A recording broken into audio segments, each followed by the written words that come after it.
सभी स्टूडेंट्स को नमस्कार बेटा। और ये आज की श्रृंखला का आखिरी वीडियो। और थोड़ा सा लेट हो गया। आप लोग जितना देख सको उतना देख लेना। बहुत ज़्यादा चीज़ें मैंने इसमें शेयर नहीं करूँगा। जो इम्पोर्टेंट चीज़ है वही। और मैं कुछ सजेशंस ज़रूर इस वीडियो में आप लोगों को दूंगा। सजेशंस क्या होंगे ये मैं आपके साथ शेयर कर दूंगा। देखिए, इस वाले चैप्टर में यानी अमेरिका के संविधान में हम लोग बात करें। अमेरिका का संविधान, कॉन्स्टिट्यूशन ऑफ यूएसए। तो अमेरिका के संविधान की विशेषताएं क्या है, एक तो आपको इसकी विशेषताएं याद करनी है।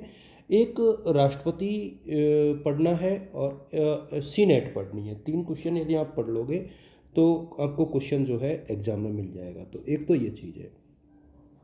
अच्छा, इसके इंट्रोडक्शन में क्या लिखोगे? तो इंट्रोडक्शन में आपको एक तो ये लिखना है कि देखिए बहुत पुराना संविधान है। और यदि हिसाब से देखा जाए तो 1789 में ही ये बन गया था, 1789 में बन गया था।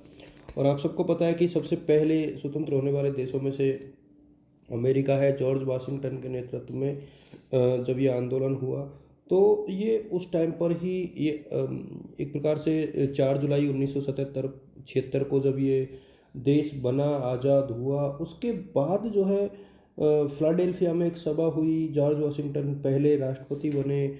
और तब से लेकर के अब तक जो है ब्रिटेन का जो संविधान है ना, वो अपने आप में, सॉरी, अमेरिका का जो संविधान है अपने आप में सबसे इम्पोर्टेंट कॉन्स्टिट्यूशन बन गया पूरे विश्व में।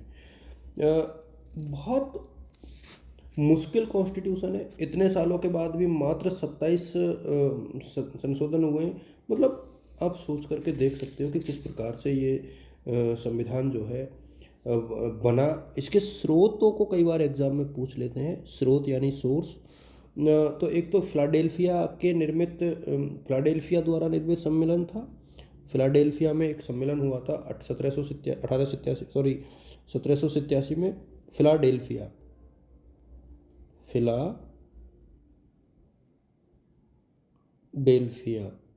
तो उसके कुछ कानून हैं। संवैधानिक संशोधनों से इसका उदय हुआ है। कार्यपालिका का विकास हुआ है धीरे धीरे। और इसके साथ ही कांग्रेस के एक्ट्स हैं कुछ, यानी व्यवस्थापिका संबंधी कुछ एक्ट्स हैं, अधिनियम हैं। और जुडिशियल डिसीजंस हैं यानी न्यायिक व्याख्याएं। ये चीज़ें हैं जिनसे, और सम ट्रेडिशंस ऑल्सो, यानी परंपराएं भी जो है इसका स्रोत है। तो ये चीज़ें हैं जिनसे इसका स्रोत है। अब यदि हम लोग इसके विशेषताएं डिस्कस करें तो देखिए, विशेषताएं आपको देखनी चाहिए मेरे सामने। अमेरिका का संविधान जो है सिर्फ 7 अनुच्छेदों से बना हुआ है। तो सबसे छोटा संविधान है। सिर्फ आधे घंटे में इसको पढ़ा जा सकता है। संक्षिप्त है, मतलब बहुत। और हमारे संविधान की तो आप जानते ही हो, वकीलों का स्वर्ग है। तो इसमें कुछ चीज़ें मैं आप लोगों के साथ डिस्कस कर लेता हूँ इसकी विशेषताओं को लेकर के। विशेषताएं यानी फीचर्स, विशेषताएं। और अब हम लोग चलते हैं इसमें। देखिए, निर्मित और लिखित है, ये तो सारे बच्चे जानते ही हैं। यानी रिटर्न है और इनेक्ट है। इसके बाद संक्षिप्त है, मतलब समराइज है, सर्वाधिक संक्षिप्त, सबसे छोटा, संक्षिप्त। ठीक है। और सर्वाधिक संक्षिप्त यानी जस्ट 7 अनुच्छेद है। और संप्रभुता पर आधारित है। आप सबको पता ही है कि यूके में जो है ये संप्रभुता, सोवरेंट्री का बहुत बड़ा मामला है। संविधान की सर्वोच्चता है। कॉन्स्टिट्यूशन जो है एक प्रकार से फायर पावर होता है। तो संविधान की सर्वोच्चता, ये भी इसकी एक विशेषता है।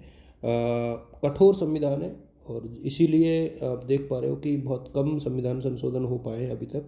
सिर्फ 26 संविधान संशोधन हुए हैं। इसीलिए जो है काफ़ी टफ इसको माना गया है।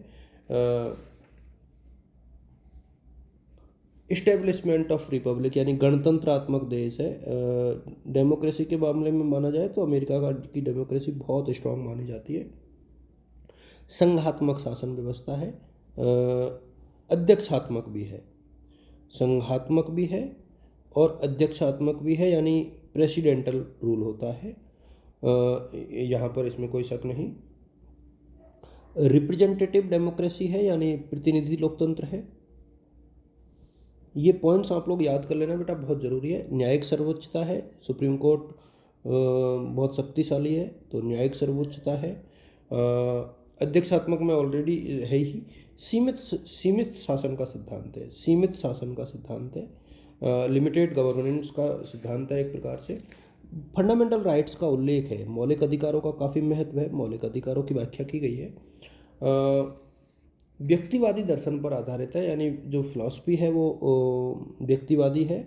और ड्यूल सिटीजनशिप है, यानी दोहरी नागरिकता है। राज्यों की अलग होती है और देश की अलग है, दोहरी नागरिकता है। ये भी काफ़ी इम्पोर्टेंट है। सेपरेशन ऑफ पावर है, यानी शक्ति पृथक्करण है। इसको लेकर के कई बार क्वेश्चन पूछा जाता है अलग से भी, तो ये आप लोग पढ़ लेना। तो ये कुछ चीज़ें हैं, इसको लेकर के आप लोग थोड़ा सा डिस्कस कर लेना। और अभी जो संविधान संशोधन है वो 27 हो गए, 26 के बाद एक और संविधान संशोधन हो गया, ये आप लोग थोड़ा सा देख लेना। सेपरेशन ऑफ पावर का मतलब होता है कि कार्यपालिका, व्यवस्थापिका और इनमें तीनों में शक्तियों का बंटवारा। ये आप थोड़ा सा चाहो तो देख लेना, इसका शक्ति पृथक्करण मैं नहीं पढ़ाऊँगा। इसके बाद जो है अमेरिका का राष्ट्रपति और सीनेट, ये दो आप खुद से पढ़ोगे तो ज़्यादा बेटर रहेगा, क्योंकि अब टाइम नहीं है और पढ़ने ज़रूर है। राष्ट्रपति की निर्वाचन प्रणाली और कार्य और सीनेट, बस ये आप इसमें देख लेना। और इसके साथ ही ये आज की सीरीज़ को हम लोग ख़त्म करते हैं। और आगे इनको मैं विस्तार से पढ़ाऊँगा, लेकिन अब आगे चल के फ़िलहाल ये पॉसिबल नहीं है। Thank you so much.